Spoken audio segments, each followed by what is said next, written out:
महर्षि सांदीपनि ऋषि के आश्रम में एक सुंदर सरोवर स्थित है जो कि गोमती कुंड के नाम से प्रसिद्ध है। इसकी स्थापना स्वयं भगवान श्री कृष्ण ने की है। एक समय की बात है, भगवान श्री कृष्ण ने देखा कि महर्षि नित्य सुबह योग विद्या से कहाँ जाते हैं और क्या करते हैं। महर्षि अपनी योग विद्या के द्वारा गोमती नदी में स्नान आदि के लिए द्वारका नगरी जाया करते थे। तो भगवान श्री कृष्ण की आत्मा को बड़ा कष्ट हुआ कि गुरुवार को नित्य प्रातः इतनी दूर स्नान करने के लिए जाना पड़ता है। उन्होंने गुरुवर से प्रार्थना की कि महाराज, आप इतनी दूर स्नान करने क्यों जाते हैं। तो गुरुवर ने उत्तर दिया कि जब मैं बालक था तभी से गोमती नदी के तट पर बड़ा हुआ हूँ और उन्हीं के आशीर्वाद से मुझे अभीष्ट सिद्धि प्राप्त हुई है। तभी से मेरा यह नियम है कि प्रातः काल गोमती मैया के जल से ही स्नान करूं।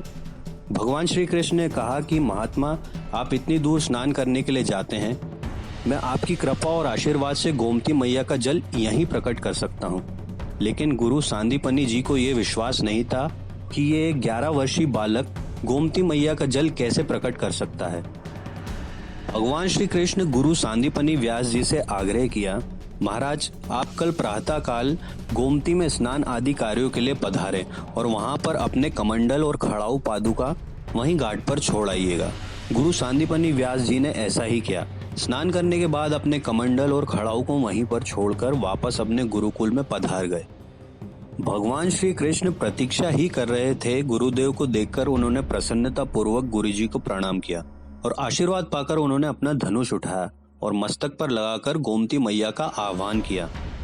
उन्होंने उस बाण को धरती पर इतनी तीव्र गति से मारा कि बाण सीधे पाताल लोक तक चला गया और वहां पर जहां बाण मारा गया था एक बहुत बड़ा गड्ढा बन गया जिसने गाय के मुख का रूप ले लिया और उसके मुंह से जल की धारा प्रवाहित होने लगी। देखते ही देखते वहां पर एक बहुत बड़ा जलाशय बन गया जिसे गोमती कुंड नाम दिया गया। महर्षि सांदीपनि ने जब नीचे की ओर जाकर देखा तो महर्षि जी जो अपने कमंडल और खड़ाऊ गोमती तट पर छोड़कर आए थे उन्हें उस गोमती कुंड से प्राप्त हुए। तभी से गुरु सांदीपनि को यह विश्वास हो गया कि ये गोमती गंगा का ही पवित्र जल है और मन ही मन उन्होंने भगवान भोलेनाथ को प्रणाम किया और भगवान श्री कृष्ण ने मन ही मन आशीर्वाद प्रदान किया। तभी से लेकर आज तक विद्यमान है। इसके पश्चात उस गोमती कुंड में गुरु सांदीपनि व्यास जी और भगवान श्री कृष्ण साथियों के साथ ध्यान करते थे।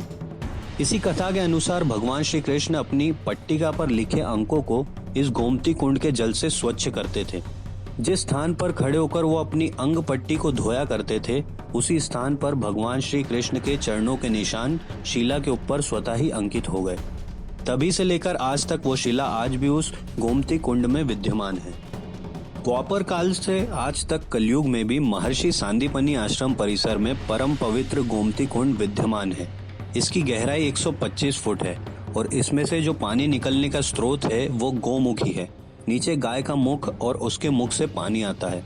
भगवान श्री कृष्ण के आशीर्वाद से ये कुंड आज तक नहीं सूखा है। इसमें पानी सर्वदा बना रहता है। स्कंद पुराण के अनुसार इस क्षेत्र को भगवान श्री कृष्ण के चरण कमलों के निशान शिला पर अंकित होने के कारण अंकपाद क्षेत्र कहा जाता है। यहाँ पर कुछ जन इस क्षेत्र को अंक पांचवी कहते हैं क्योंकि भगवान श्री कृष्ण अपनी प्लेट धोया करते थे। तो यहाँ ऐसी मान्यता है कि भगवान श्री कृष्ण के जो अंक हैं इस पूरे क्षेत्र में फैले होने के कारण इस क्षेत्र को अनुपात की संख्या दी गई। आज भी इस आश्रम पर गोमती कुंड में श्री कृष्ण जन्माष्टमी ऋषि पंचमी पर्व पर स्नान का महत्व श्रद्धालु यहाँ पर आकर मनाते हैं और धर्म का लाभ कमाते हैं एवं अपने जीवन को कृतार्थ करते हैं।